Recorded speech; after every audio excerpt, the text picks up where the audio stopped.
So I'm here at the protest at City West Hotel, where a migrant, an asylum seeker that was supposed to be deported, stayed in the country and raped a 10-year-old Irish girl that was in state care.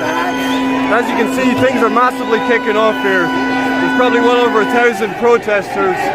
Unfortunately, this isn't the first crime we've seen like this, even in the last year or two. So things are really reaching a boiling point here.